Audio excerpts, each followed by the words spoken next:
1,62,000 ప్రభుత్వ ఉద్యోగాలు ఇచ్చింది. 95% లోకల్ రిజర్వేషన్ తెచ్చాము. రాష్ట్రపతి ఉత్తర్వులను సవరించాము. అయితే నేను చెప్తే ఇంకా చాలా విషయాలు ఉన్నాయి కానీ అధ్యక్ష దాంట్లో బోను నా ఇష్యూ డైవర్ట్ అవుతుంది కనుక దయచేసి నేను మీతో కోరుతున్న ఎలియా మినిస్టర్ గారు ఫైనాన్స్ మినిస్టర్ గారు వీళ్ళు ఇవ్వాలి కానీ ఇట్లా తాపకొక్క మంత్రులు వేస్తే నా సబ్జెక్ట్ పోతుంది అధ్యక్ష. దయచేసి మీరు ఇంటరప్షన్ కాకుండా చూడాలని మిమ్మల్ని సవినయంగా ప్రార్థిస్తా ఉన్నా. అధ్యక్ష అన్ని వాస్తవాలు బడ్జెట్ బుక్కులు పెట్టుకునే మాట్లాడుతున్నా, మీలాగా నోటికి ఏం మాట్లాడతలేను అధ్యక్ష. నేను ఫైనల్ ఒకటే చెప్తున్నా అధ్యక్ష, గౌరవనీయులు భట్టి గారితో రాష్ట్ర ప్రభుత్వంతో ఆనాడు నిరుద్యోగులను ఓటింగ్ మిషన్ల లెక్క మీరు వాడుకున్నారు అధ్యక్ష. ఇప్పుడు వాళ్ళని ఎత్తురు కళ్ళ చూస్తున్నారు అధ్యక్ష. దయచేసి ఇప్పటికైనా మీ పాపాలు గడుక్కోవాలనుకుంటే మీరు చెప్పిన ప్రకారంగా వెంటనే 2 లక్షల ప్రభుత్వ ఉద్యోగాలకు నోటిఫికేషన్ ఇవ్వాలని చెప్పి ఆ నిరుద్యోగుల పక్షాన్ని ప్రభుత్వాన్ని నేను డిమాండ్ చేస్తా ఉన్నా అధ్యక్ష. మరొక పథకం అధ్యక్ష, రాజీవ్ యువ వికాసం అధ్యక్ష. ఈ పథకం గురించి రెండో బడ్జెట్ ప్రసంగంలో భట్టి గారు చెప్పారు అధ్యక్ష. పేజ్ నెంబర్ 29 సెకండ్ బడ్జెట్ ప్రసంగం అధ్యక్ష. ఎస్సీ ఎస్టీ బీసీ మైనార్టీలు మరియు ఆర్థికంగా వెనుకబడ్డ వర్గాల యువతకు స్వయం ఉపాధి కల్పన కోసం రాజీవ్ యువ వికాసం అనే పథకాన్ని ప్రారంభించాం. ఈ పథకం యువతకు ఉపాధి కల్పనలో ఒక గేమ్ చేంజర్ గా నిలుస్తుంది. ఈ పథకం ద్వారా యువతకు కనీ విని ఎరగని రీతిలో 6,000 కోట్ల రూపాయల కేటాయింపుతో ఈ పథకాన్ని ప్రారంభించాం అని రొమ్ము విరుచుకొని వారు చెప్పారు. వీళ్ళంతా బల్లలు కొట్టారు అధ్యక్ష. ఏడాది అయిపోయింది అధ్యక్ష. ₹1 ఒక్క యువతి యువకుడికి ఈ రాష్ట్రంలో ఇప్పటిదాకా మేలు జరిగిందా అని అడుగుతా ఉన్నా అధ్యక్ష. అధ్యక్ష మళ్ళీ ఈ సంవత్సరం same dialogue, same paragraph, same page, same speech. మళ్ళీ ఈసారి అధ్యక్ష ఈ బడ్జెట్ లో కూడా అదే చెప్పారు అధ్యక్ష. 6,000 కోట్ల రూపాయలతో ఈ పథకాన్ని ప్రవేశపెడుతున్నాం, ఇది ఒక గేమ్ చేంజర్ అంటారు. పోయినసారి చెప్పే ఒక్కరికి చేయలే, మళ్ళీ అదే స్పీచ్, అదే డైలాగ్, అదే పారాగ్రాఫ్ డిట్టో కాపీ పేస్ట్ మళ్ళీ పెట్టి మళ్ళీ చెప్పారు అధ్యక్ష. ఏం మోసం అధ్యక్ష ఇది? ఎట్లా నమ్మాలి? ఈ బడ్జెట్కి ఏం శాంటిటీ అని నేను అడుగుతా ఉన్నా అధ్యక్ష. మీరు గేమ్ చేంజర్ అని డప్పు కొట్టుకున్న ఈ పథకం కింద ఇప్పటి వరకు ఎంతమంది ఎస్సీ ఎస్టీ బీసీ మైనార్టీ యువకులకు సాయం చేశారో ఒక్కసారి ఆ వివరాలు చెప్పాలని చెప్పి గౌరవనీయులు భట్టి గారు నేను అడుగుతా ఉన్నా అధ్యక్ష. కానీ విని ఎరగని రీతిలో కేటాయించిన 6,000 కోట్లు ఏ యువకుల ఖాతాల్లో పడ్డాయో, ఎవరి జేబుల్లోకి మళ్ళాయో, లేక మీ ఎగవేతల ఖాతాలో జమైనాయా క్లారిఫై చేయాలని చెప్పి భట్టి గారిని నేను అడుగుతా ఉన్నా అధ్యక్ష. నాకు సందేహం వస్తుంది అధ్యక్ష. అక్కడ చూస్తే ఇందిరమ్మ ఆత్మీయ భరోసా, ఇక్కడ చూస్తే రాజీవ్ యువ వికాసం, పేర్లు ఘనంగా ఉన్నాయి. పాపం పెద్దలు ఇందిరమ్మ గారు, కీర్తిశేషులు రాజీవ్ గాంధీ గారు పేరు పెట్టింది అధ్యక్ష. నాకంటే రేవంత్ రెడ్డి గారు అంటే ఐ నో హిమ్, ఎందుకంటే నాతో కూడా పనిచేసింది. రేవంత్ రెడ్డి గారు అంటే వారి మీద, ఇందిరమ్మ మీదనో రాజీవ్ గాంధీ మీద ఆయనకు ప్రేమ ఉండకపోవచ్చు. కానీ భట్టి గారు అయితే దశాబ్దాల తరబడి కాంగ్రెస్ పార్టీలోనే ఉన్నారు కదా, మీరైతే కాంగ్రెస్ పార్టీలోనే ఉన్నారు కదా భట్టి గారు. మీ పెద్దల పేర్లు పెట్టి పథకాలు అమలు చేయకపోవడం వల్ల ఇది వారిని గౌరవిస్తున్నారా, మీరు వారిని అవమానపరుస్తున్నారా? ఒకవేళ మీకు అమలు చేసే ఉద్దేశమే లేకపోతే భట్టి గారు రాజీవ్ యువ వికాసం అనే బదులు రేవంత్ ఆత్మీయ మోసం అని పెట్టుకోండి, లేదు భట్టి విక్రమార్క గారి యువ భ్రమలు అని పెట్టుకోండి. మీ పేర్లు పెట్టుకోండి, వాళ్ళ పేర్లు పెట్టి ఎందుకు మోసం చేస్తున్నారని చెప్పి నేను అడుగుతా ఉన్నా అధ్యక్ష. అధ్యక్ష మహిళల విషయంలో ఏం చెప్పారు? మహిళల విషయంలో అధ్యక్ష ఇది 24-25 బడ్జెట్ అధ్యక్ష. పేజ్ నంబర్ 34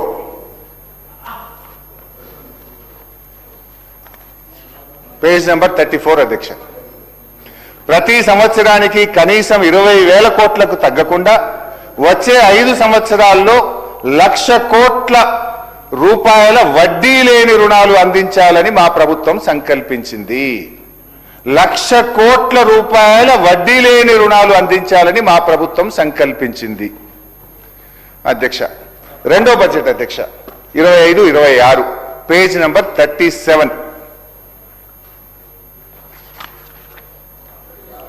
కోటి మంది మహిళలకు ఇందిరా మహిళా శక్తి మిషన్ పథకం ద్వారా 1,00,000 కోట్ల రూపాయల వడ్డీ లేని రుణాలు అందిస్తాము.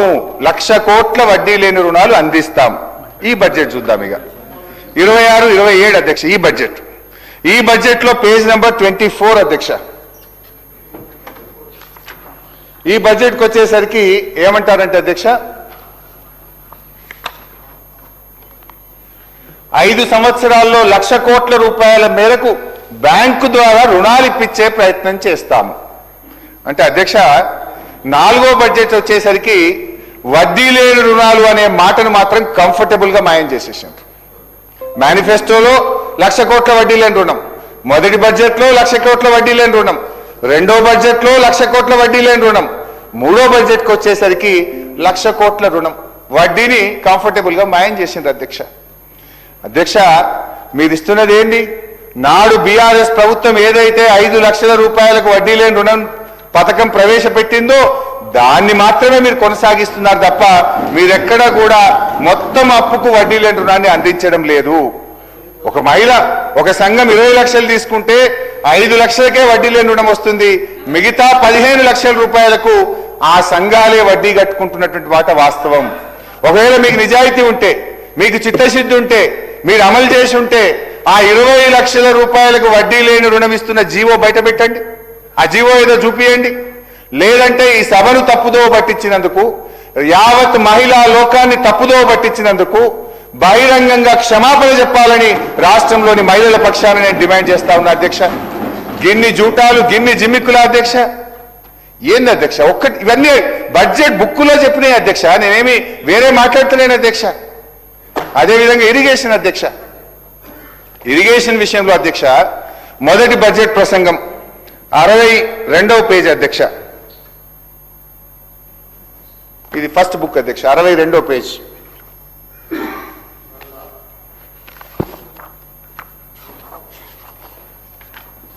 ఏం చెప్పారు అధ్యక్ష? మా ప్రభుత్వం తుది దశలో ఉన్న ఇలాంటి ప్రాజెక్టులు మరియు ఆయకట్టు తక్షణం పెంపొందించే 6 ప్రాజెక్టులను ఈ ఆర్థిక సంవత్సరంలో మరియు 12 ప్రాజెక్టులను వచ్చే ఆర్థిక సంవత్సరంలో పూర్తి చేస్తాం. అంటే 24-25లో 6, 26-27లో 12, 18 ప్రాజెక్టులు పూర్తి చేస్తామని బడ్జెట్ ప్రసంగంలో గౌరవనీయులు భట్టి గారు సెలవిచ్చారు అధ్యక్ష. అదేవిధంగా ఉత్తమ్ గారు బడ్జెట్ పద్దుల మీద మాట్లాడినప్పుడు మొదటి సంవత్సరం 6,55,000 ఎకరాలకు ఇస్తాం, 25-26లో 5,05,000 ఎకరాలకు సాగునీరు అందిస్తామని చెప్పి గౌరవనీయులు ఉత్తమ్ గారు కూడా చెప్పారు అధ్యక్ష. నేను అడుగుతా ఉన్నా ఇప్పుడు భట్టి గారిని, ఉత్తమ్ గారిని ఒక్కసారి గుండె మీద చేసుకొని చెప్పండి అధ్యక్ష, మీరు చెప్పిన ఆ 18 ప్రాజెక్టులు ఏమైనాయి? ఆ 11,60,000 ఎకరాల ఆయకట్టు ఏమైంది? 2.5 ఏళ్ల మీ పాలనలో ఒక్క ప్రాజెక్ట్ అన్నా పూర్తయిందా? ఒక్క ఎకరానికైనా నీళ్లు ఇచ్చారా అని నేను అడుగుతా ఉన్నాను అధ్యక్ష. మీ బడ్జెట్ పుస్తకాల్లోనే నీళ్లు దుంకుతున్నాయి, మీ బడ్జెట్ పుస్తకాల్లోనే ఆయకట్టు పెరుగుతుంది తప్ప క్షేత్రస్థాయిలో ప్రాజెక్టులు పూర్తి కావడం లేదు, ఆయకట్టు పెరగడం లేదు అధ్యక్ష. అదేవిధంగా అధ్యక్ష బడ్జెట్ ప్రసంగంలో భట్టి గారు 24-25 అధ్యక్ష, పేజ్ నంబర్ 8 అధ్యక్ష, ఎంత గొప్పగా చెప్పారంటే పేజ్ నంబర్ 8లో బడ్జెట్ అనేది కేవలం అంకెల సమాహారం కాదు, అది మన విలువల మరియు ఆశల వ్యక్తీకరణ కూడా. మేం ప్రవేశపెడుతున్న ఈ బడ్జెట్ మమ్మల్ని నమ్మిన రాష్ట్ర ప్రజల ఆకాంక్షలు మరియు వారి నమ్మకాల ప్రతిబింబం. చాలా బాగా చెప్పారు అధ్యక్ష. మరి ఏమైంది అధ్యక్ష? విలువలు అడిగంటిపోయినాయి, ఆశలు ఆవిరైపోయినాయి, ప్రభుత్వం ఆడి తప్పింది, పాలన పూర్తిగా గాడి తప్పింది. చట్టసభల సాక్షిగా లిఖితపూర్వకంగా బడ్జెట్ పుస్తకాల్లో నొక్కి వ్యాఖ్యానించిన అంశాలకే దిక్కు లేకుండా పోతే ఇది ప్రజాపాలన చెప్పుకోవడానికైనా కొంచెమని ఉండాలి కదా అధ్యక్ష. ఏదైనా అంటే చాలు పెద్ద నోరు తీసుకొని మా మీద విరుచుకుపడతారు. మీ 10 ఏళ్ళు ఏం చేశారు, మీరేం చేశారని మాట్లాడతారు అధ్యక్ష. మీరే కదా బాండ్ పేపర్ల మీద సంతకాలు పెట్టింది, భట్టి గారు మీరే కదా బాండ్ పేపర్ మీద సంతకాలు పెట్టింది. ఇది చెక్ అన్నారు, మీరు ఇది చెక్ బుక్ గా భావించండి అన్నారు. మరి 6 గ్యారంటీలు అమలు చేసింది లేదు, 420 హామీలు నిలబెట్టుకున్నది లేదు, ప్రజల ఆకాంక్షల్ని నెరవేర్చింది లేదు. ఆత్మస్థుతి, పరనిందకు పాల్పడుతూ పొద్దుగడుపుతా ఉన్నారు అధ్యక్ష. దాదాపు సగం పరిపాలన పూర్తవుతున్న దశలో ప్రవేశపెట్టిన ఈ బడ్జెట్, మరి ఈ బడ్జెట్ లో కూడా ఏముందంటే అధ్యక్ష, గాలి మాటలు. గత బడ్జెట్ లో చెప్పినవన్నీ గాలి మాటలు అయితే ఈ బడ్జెట్ లో కూడా అవాస్తవాల కోటలాగా కనబడతా ఉంది అధ్యక్ష. మరి 26-27 బడ్జెట్ లో భట్టి గారు ఏం చెప్పారో కూడా ఒకసారి చూద్దాం అధ్యక్ష.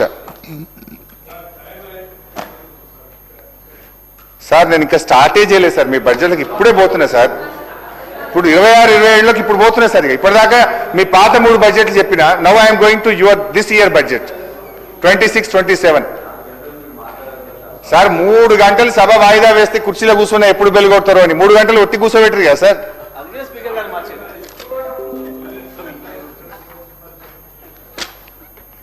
బట్టి గారు మీరు ఇక్కడ ఉన్నప్పుడు ఎంత మంచిగా ఉంటారు సార్, గట్ట బొంగనే మారిపోయింది మొత్తం.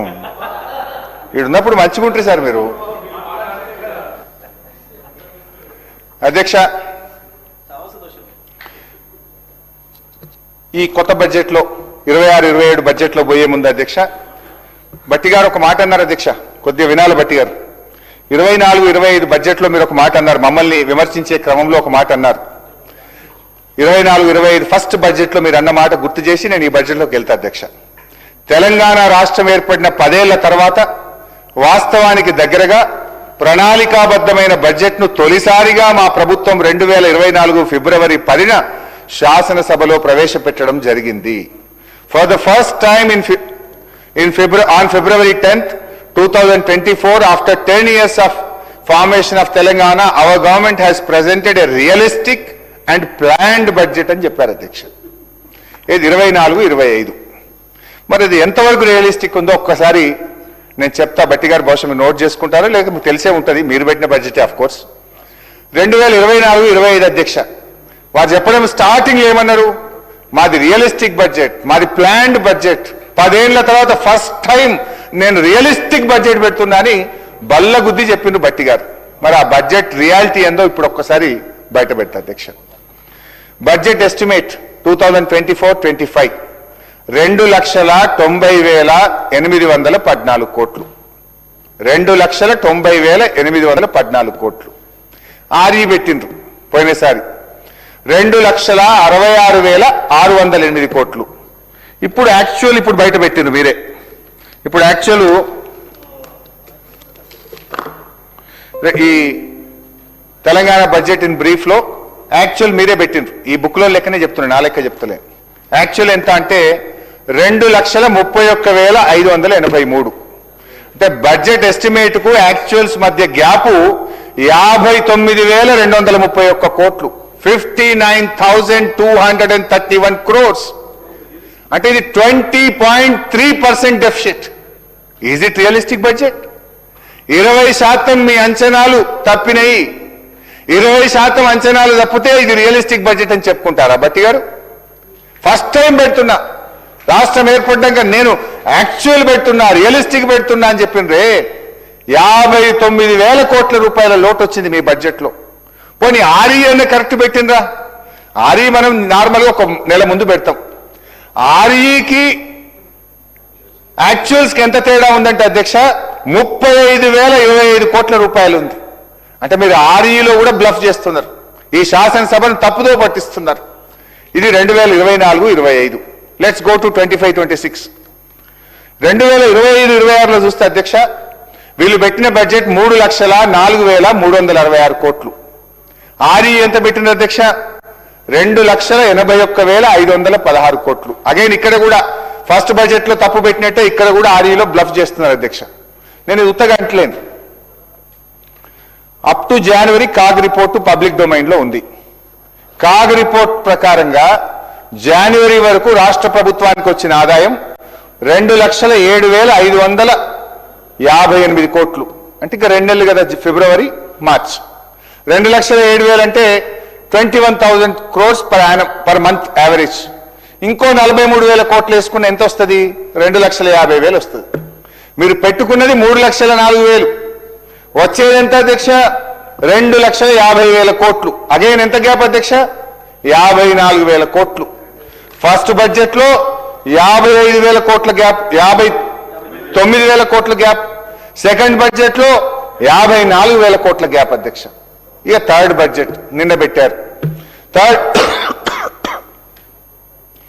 థర్డ్ బడ్జెట్ చూస్తే అధ్యక్ష 26-27 3,24,000 కోట్లు పెట్టారు అధ్యక్ష బట్టి గారు. మరి ఇప్పుడు మన సెకండ్ బడ్జెట్ రీచ్ ఇప్పుడే మనం మాట్లాడుకున్నాం అధ్యక్ష. హార్డ్లీ అది 2,50,000 కంటే ఎక్కువ చేరే పరిస్థితి లేదు. ఇప్పుడు ఎంత పెట్టారు? 3,24 పెట్టిండ్రు. 74,000 కోట్ల రూపాయలు ఎక్కువ పెట్టారు. విల్ ఇట్ రీచ్ అధ్యక్ష? ఈజ్ ఇట్ రియలిస్టిక్ బడ్జెట్ అధ్యక్ష? అంటే ఎవరి చెవుల్లో పువ్వులు పెడతా ఉన్నారు? ఏ పథకాలకు కోత పెడతారు మళ్ళీ నేను అడుగుతా ఉన్నా అధ్యక్ష. ఈసారి కూడా నేను మళ్ళీ చెప్తున్నా, పోయినసారి కూడా చెప్పినా, ఇప్పుడు కూడా మళ్ళీ చెప్తున్నా, మీరు ప్రవేశపెట్టిన ఈ థర్డ్ బడ్జెట్ లో కూడా కనీసం 50,000 కోట్ల రూపాయల లోటు ఉంటది. ఈ 50,000 కోట్లు ఎవరికి కోత పెడతారు? ఎస్సీలక, మైనార్టీలక, బీసీలక, మళ్ళీ రాజీవ్ యువ వికాసానిక, మళ్ళీ ఇందిరమ్మ ఆత్మీయ భరోసాక, దేనికి కోత పెట్టారు అని నేను అడుగుతా ఉన్నా అధ్యక్ష. మొదటి బడ్జెట్ లో 59,000 కోట్ల గ్యాప్, రెండో బడ్జెట్ లో 54,000 కోట్ల గ్యాప్, మూడో బడ్జెట్ లో కూడా కనీసం 50,000 కోట్ల రూపాయల గ్యాప్ ఉండబోతా ఉన్నది. మరి దీన్ని పట్టుకొని మీరు రియలిస్టిక్ బడ్జెట్, ప్లాన్డ్ బడ్జెట్ అంటే దీనికి మీరు ఏం సమాధానం చెప్తారు? వాస్తవిక బడ్జెట్ అని భ్రమలు కల్పించడం తప్ప వాస్తవంగా మీరు చేస్తున్నది ఏమిటి? It is proved that budget figures have become fiction while expenditure has become a glaring truth. Budget కేటాయింపులు చేస్తున్న ఖర్చుల్లో భారీ కోత వల్లనే సంక్షేమ పథకాల అమలు ఇవాళ ప్రశ్నార్థకంగా మారింది. అందుకే రైతు భరోసాలో కోతలు, పంటల బోనస్లో కోతలు, రుణమాఫీలో కోతలు, ఇందిరమ్మ ఆత్మీయ భరోసాలో కోతలు, రాజీవ్ యువ వికాసంలో కోతలు, కళ్యాణ లక్ష్మిలో కోతలు. కోతలు మాత్రమే కాదు అధ్యక్ష, అనేక పథకాలు కూడా బంద్ అవుతా ఉన్నాయి. న్యూట్రిషన్ కిట్ బంధు, దళిత బంధు, బీసీ బంధు, గొర్రెల పంపిణీ బంధు, చేప పిల్లల పంపిణీ బంధు, బతుకమ్మ చీరలు బంధు, ఇట్లా అనేక రకాల పథకాలు కూడా బంద్ పెడతా ఉన్నారు అధ్యక్ష. ఇటు కోతలు బంధులు తప్ప ఏమైతుంది అధ్యక్ష అని నేను అడుగుతా ఉన్నా అధ్యక్ష. ఇకపోతే భట్టి గారు తన బడ్జెట్ ప్రసంగంలో జిఎస్డిపి గ్రోత్ గురించి చాలా గొప్పగా చెప్పారు అధ్యక్ష. ఏమన్నారంటే తన బడ్జెట్ ప్రసంగంలో ఇక్కడ కూడా అంకెలతో మభ్యపెట్టే ప్రయత్నం చేసినారు, గ్రోత్ సాధించినట్టు గొప్పలు చెప్పుకునేటువంటి ప్రయత్నం చేసినారు. కానీ వాస్తవానికి జిఎస్డిపి తలసరి ఆదాయం విషయంలో రాష్ట్రం వృద్ధి సాధించలేదు. రాష్ట్ర యొక్క వృద్ధి మీ పాలనలో పడిపోయింది. నేను నోటి మాటలతో చెప్పట్లేదు, with data, with figures, with books I have come here అధ్యక్ష. తలసరి ఆదాయం అధ్యక్ష, 9 ఏళ్ల బీఆర్ఎస్ పాలనలో తలసరి ఆదాయం యొక్క వృద్ధి రేటు 14%. 2024-25 కాంగ్రెస్ పాలనలో తలసరి ఆదాయం వృద్ధి రేటు 10.6%. 2025-26 కాంగ్రెస్ రెండవ సంవత్సరం పాలనలో తలసరి ఆదాయం వృద్ధి రేటు 10.2%. మరి కాంగ్రెస్ పాలనలో తలసరి ఆదాయ వృద్ధి రేటు పడిపోయిందా, పెరిగిందా? నాటి బీఆర్ఎస్ పాలనలో 14% ఉంటే మొదటి సంవత్సరం 10.6, కాంగ్రెస్ పాలనలోని రెండవ సంవత్సరం 10.2% పడిపోయింది అధ్యక్ష. ఒకవైపేమో year on year growth rate పడిపోతూ ఉంటే మన ముఖ్యమంత్రి గారు అయితే రైజింగ్ అంటాడు. ఇది చూడండి అధ్యక్ష, బడ్జెట్ బుక్ మీద కొట్టిన తెలంగాణ రైజింగ్, పుస్తకాల మీద రైజింగ్ అధ్యక్ష. ప్రజల జీవితాల్లో, బతుకు తెరువుల్లో, తలసరి ఆదాయంలో రైజింగ్ లేదు అధ్యక్ష. అధ్యక్ష, is it rising or falling? Bhatti గారే చెప్పాలి అధ్యక్ష. ఎందుకంటే అధ్యక్ష, in reality it is falling. BRS పాలనతో కంపేర్ చేసినప్పుడు in reality it is falling. అదేవిధంగా జిఎస్డిపి గ్రోత్ రేట్, జిఎస్డిపిలో అధ్యక్ష 9 ఏళ్ల బీఆర్ఎస్ పాలనలో రాష్ట్రం యొక్క జిఎస్డిపి 12% పెరిగింది అధ్యక్ష. మరి 24-25లో చూస్తే 10.6%. కాంగ్రెస్ పాలన రెండవ సంవత్సరంలో 26-27లో చూస్తే 10.7% అధ్యక్ష. ఈ లెక్కలు చూస్తే గ్రోత్ రేట్ పెరిగిందా, పడిపోయిందా? దయచేసి చెప్పండి.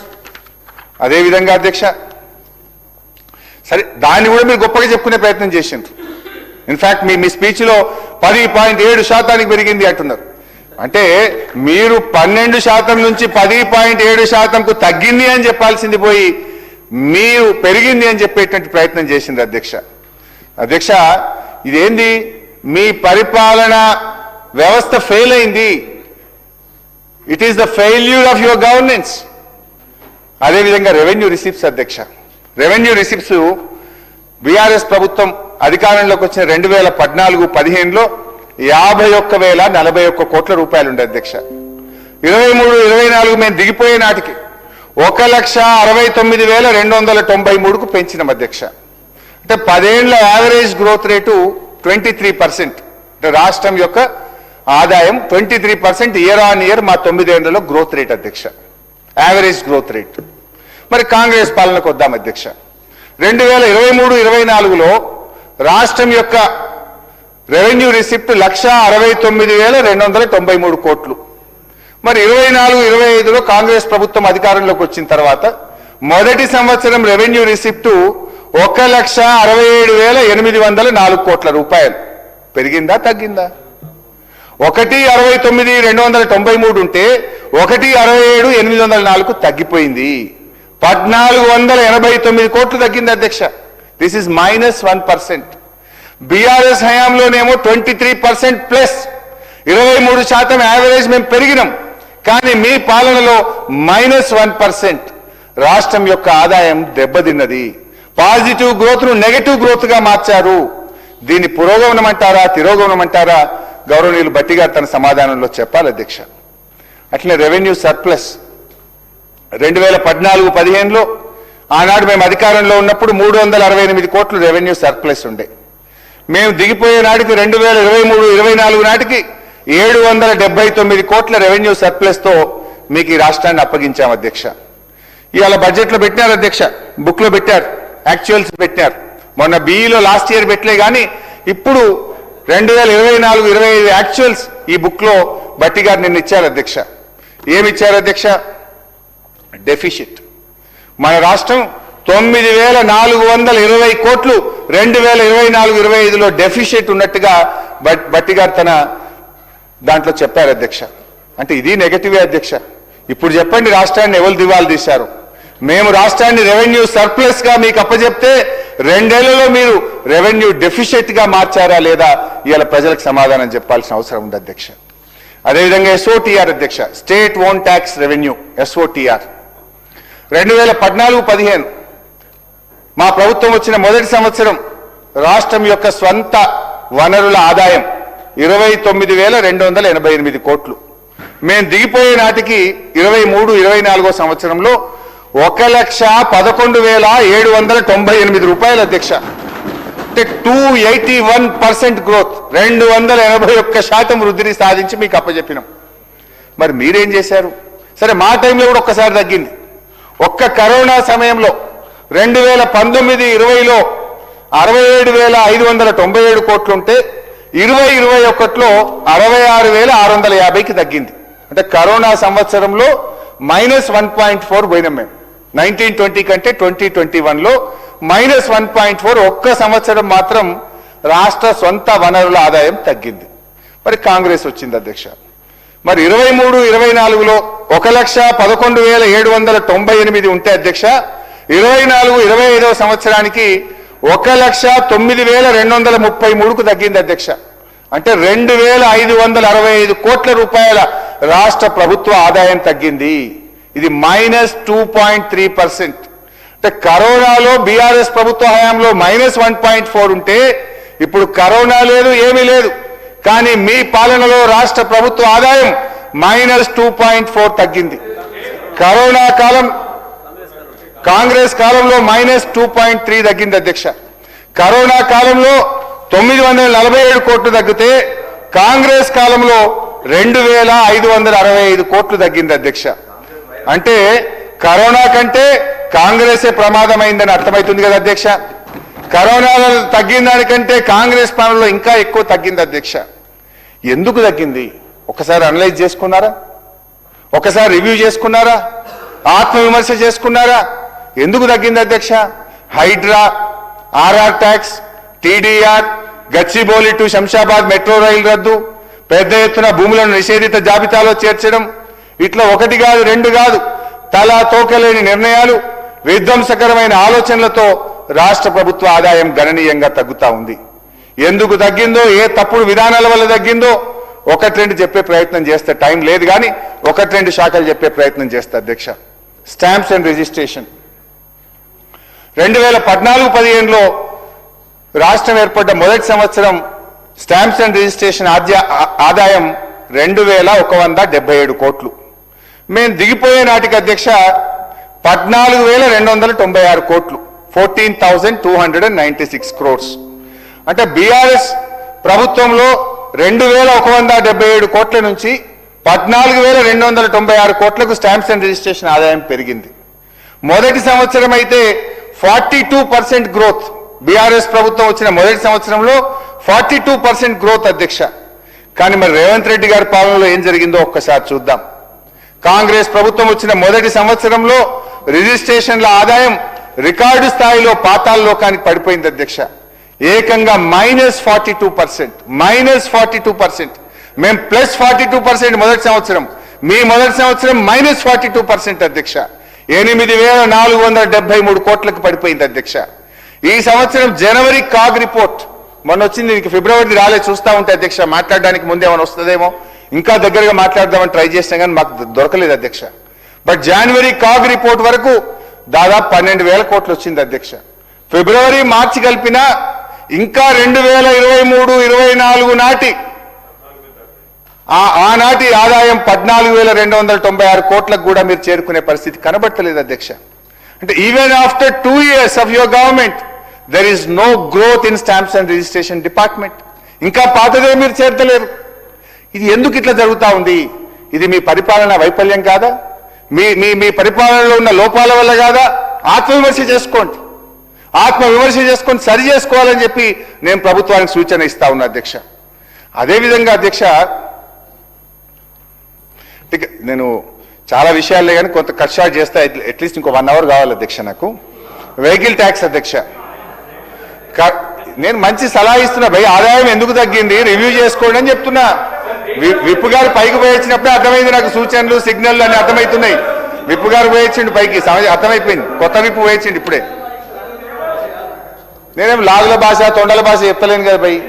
మంచి మంచి మంచి సూచనలు ఇస్తున్నా, రివ్యూ చేసుకోండి. వెహికల్ ట్యాక్స్ కరోనా టైం అధ్యక్ష.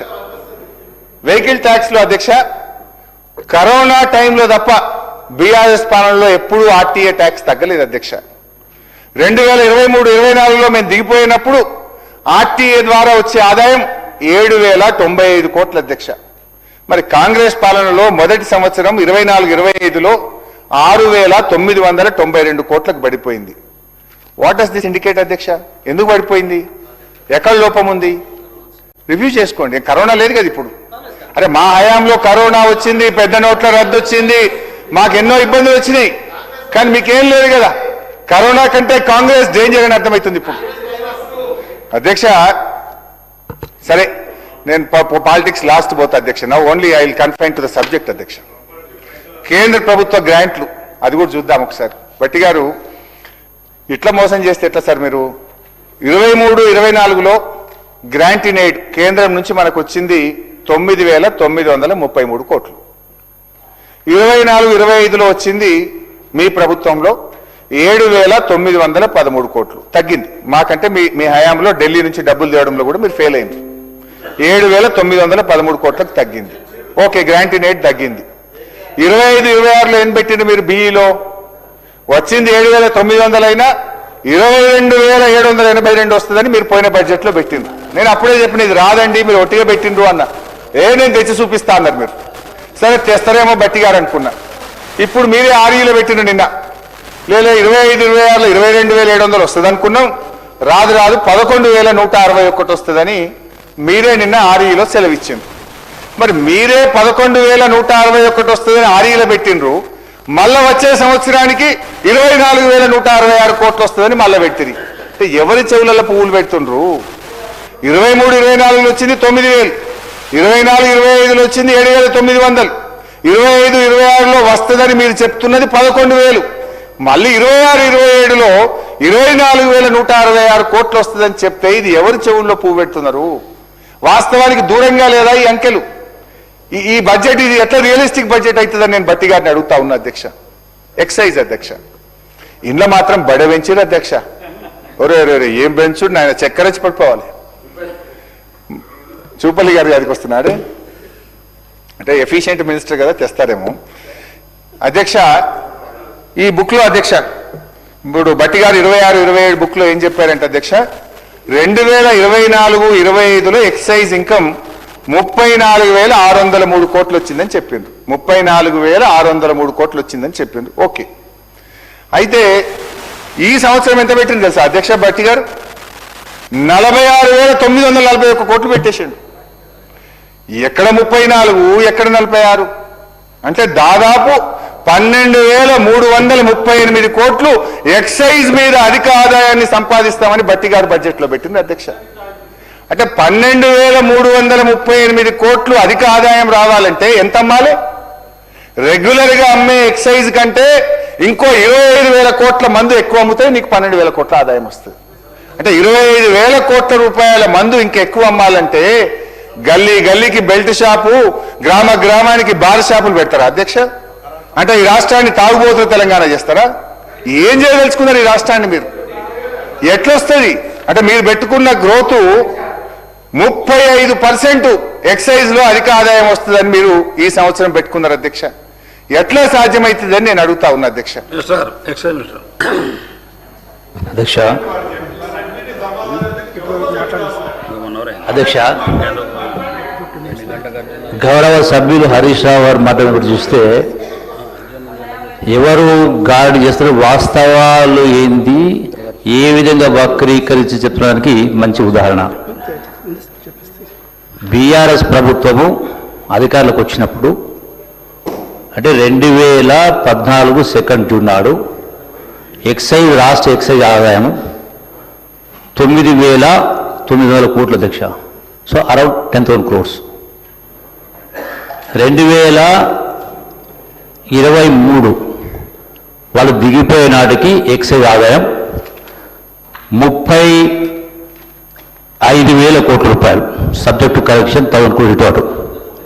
అంటే 10,000 కోట్లు ఉన్నటువంటి ఎక్సైజ్ ఆదాయాన్ని గత ప్రభుత్వం 35,000 కోట్లు తీసుకుపోయిందంటే అంటే అధ్యక్ష అంటే 25,000 కోట్ల రూపాయలని ఆదాయాన్ని ఎక్సైజ్ని పెంచారు. ఎట్లా పెరిగింది అంటే రాష్ట్రాన్ని తాగుబోతు రాష్ట్రంగా చేసింది బీఆర్ఎస్ పార్టీ, బెల్ట్ షాపులు ఇంకోటి పెట్టేసి వాళ్ళ కాంగ్రెస్ ప్రభుత్వమా, ఇందిరమ్మ ప్రభుత్వమా అధ్యక్ష?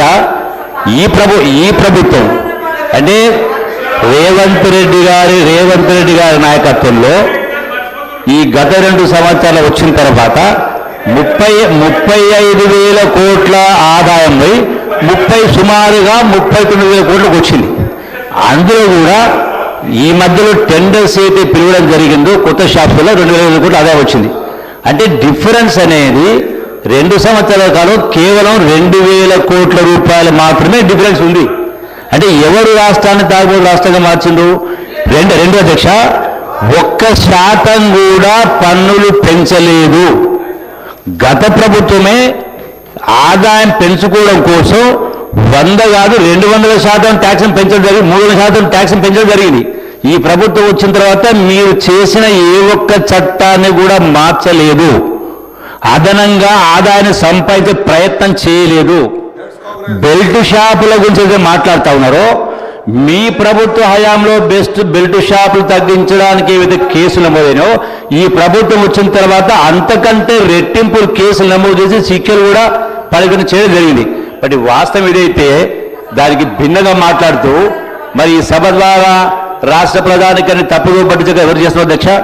రెండవ అధ్యక్ష, ఈ సందర్భం చెప్తున్నా అధ్యక్ష, గౌరవ హరీష్ రావు మాట్లాడారు, చాలా అంశాలు లెక్కలు మాట్లాడారు. వారు మాట్లాడిన ప్రతి అంశం కూడా ఆర్థిక అంశంతో ముడిపడి ఉన్నదా లేదా? నెంబర్ 1 పాయింట్, దాని క్లారిటీ ఇవ్వాలా. వారు ప్రస్తావించిన సంక్షేమ కార్యక్రమాలైన అభివృద్ధి కార్యక్రమం ప్రతి అంశం కూడా ఆర్థిక అంశంతో ముడిపడి ఉంది కాదని చెప్పానండి. రెండవ అధ్యక్ష, ఇప్పుడు ప్రజలు అమాయకులు కాదు, మనం ఏదో మంత్రాలు చదివితే మంత్రాలకు చితకాలు రాలవు. వాస్తవంగా ఈ పరిస్థితి మీరు చెప్పినటువంటి ఏవైతే ఇది ఎందుకు చేయలేదు అదెందుకు చేయలేదు అని మాట్లాడుతూ ఉన్నారో, ఎందుకు చేయలేకపోతా ఉన్నారు కొన్ని అంటే మీరు గడచిన 10 సంవత్సరాలు చేపట్టిన ఏ ఒక్క స్కీమును కూడా ఈ ప్రభుత్వం కాంగ్రెస్ ప్రభుత్వం ఏ ఒక్క స్కీమును ఎత్తివేయలేదు. అంటే రాష్ట్రంలో మీరు గతంలో ఏం మాట్లాడిండ్రు? మేము 3 లక్షల కోట్లు అప్పు చేసినాం, 2 లక్షల కోట్లు అప్పు చేసినాం, 4 లక్షల కోట్లు అప్పు చేసినాం మాట్లాడడం జరిగింది. మరి వాస్తవంగా లెక్కలు చూస్తే 3 లక్షలు కాదు 8 లక్షల కోట్లకు అప్పు వచ్చింది.